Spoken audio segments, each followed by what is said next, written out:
Hey everyone, minor spoilers for Dune Part 2 incoming. I saw it yesterday and I can't stop thinking about it. I love this movie so much, but I am particularly obsessed with one of the decisions made for this film, and that is the portrayal of the Harkonnen homeworld of Giedi Prime.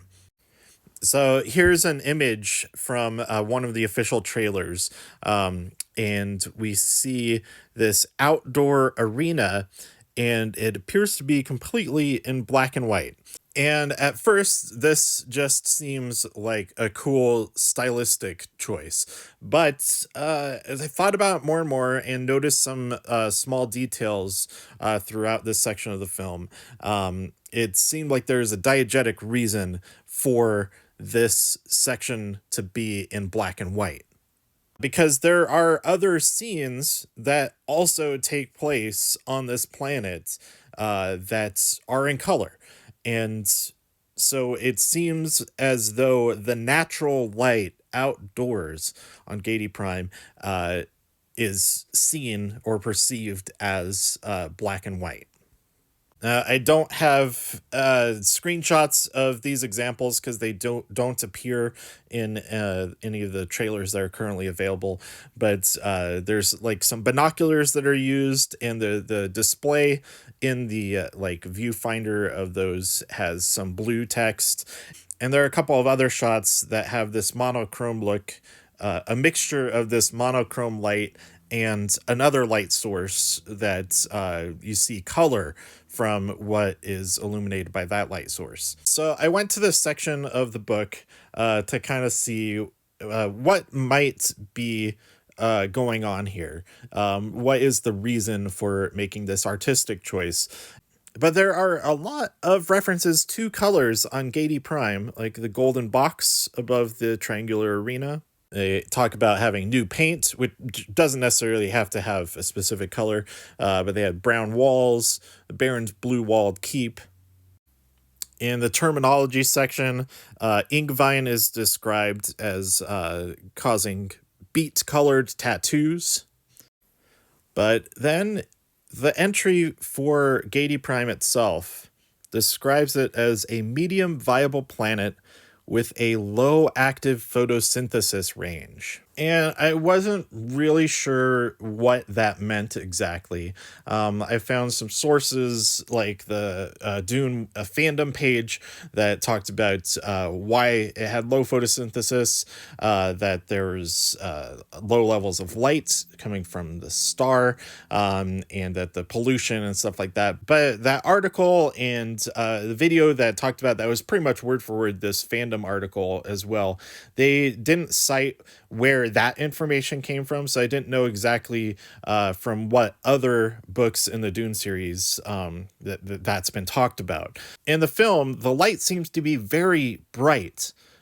So it being just a low level of light from the star, I don't think that's what's going on. To me, that suggests instead that there is a very narrow spectrum of light that's being cast by this planet's star. So I found this section talking about pigments and photosynthesis and what wavelengths of light are absorbed best by plants. Of course, this is here on Earth, but I think it gives us a good idea of what could be going on in this artistic choice. You can see here that this range of visible light from like green through yellow and orange does not get absorbed very much by both types of chlorophyll. And this yellow section here, it reminded me of something. I had seen videos about this art installation that had a room that was illuminated by a single wavelength of light. And it was created by this artist, Olafur Eliasson, and it's called Room for One Color. So this is a description of what's going on his website. The monofrequency lights mounted to the ceiling of a white room emit a narrow range of yellow light, reducing visitors' color perceptions to shades of yellow and black. The longer the visitors stay in the space, the more they begin to perceive subtle color distinctions and to correct for the yellowish lighting. This is really difficult to replicate that experience just on a screen for video or a photograph. So here are a couple of short clips from a National Gallery video about this art installation. I just found myself in black and white world. Anything could have happened because it was like not real.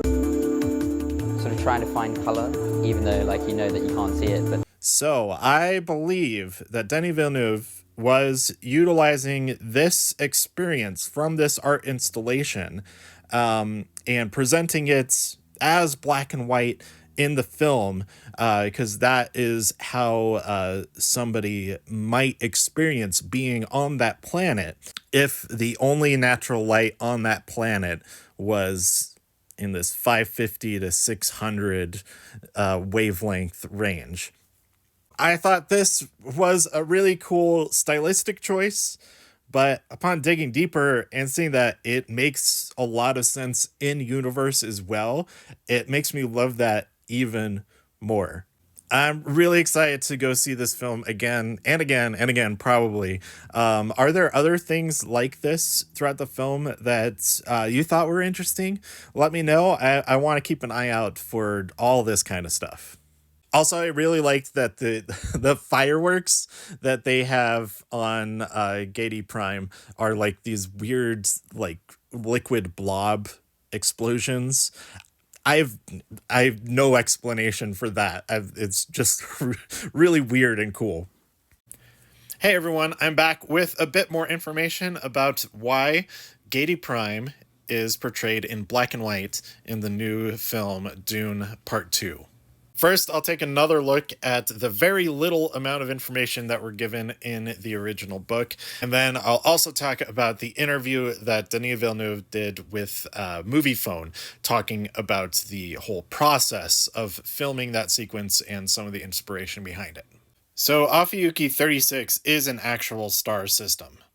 On my second watch of the film, I realized that there is a shot of Giedi Prime's sun, which they refer to as their black sun, and it reminded me a lot of artist renditions of white dwarfs and red dwarfs. So here on space.com is an artist concept showing a binary system of two red dwarf stars, which would be the kind of setup that Ophiuchi A and B would have. So here on astronomy.com, we can see this S-type of orbit for exoplanets, that there's one star here, another star here, and then a planet within a certain distance would have a stable orbit close to one of the stars and distant from the other. And then the third star in the Ophiuchi 36 system is a lot further away, so I don't think it really plays into all of this. Anyway, in another recent portrayal and in several other portrayals of Giedi Prime, the sky is seen as red. Now, the actual stars of Ophiuchi 36 are considered orange dwarfs, but a red dwarf star would primarily be emitting red and infrared light. Here on earthsky.org, red dwarf stars, on the other hand, emit most of their light in the red and infrared wavelengths. Thus, they would appear orange-red in the sky. And going back to this graph of absorption of light, red and infrared, if we're talking about mostly in this area, that also fits the description from the book. And that's where our interview with Denis Villeneuve comes in. There's less information in the book, and it's a world that is disconnected from nature. It's a plastic world. So I thought that it could be interesting if the sunlight, could give us some insight on their psyche. What if instead of revealing colors, the sunlight was killing them and creating a very eerie black and white world? A cinematographer, Greig Fraser, was tremendously inspired by that, and we were making tests. I wanted a black and white that would seem alien and coming from another world, a sunlight that we have not seen in cinema. Greig came up with this idea of infrared, which I absolutely loved, and we shot the movie that way.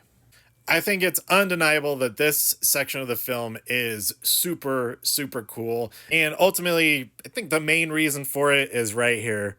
Of course, aesthetically, I love black and white, so it was a pretext to go there. If you do want to search the skies for Ophiuchi 36, it is right here in the constellation Ophiuchus.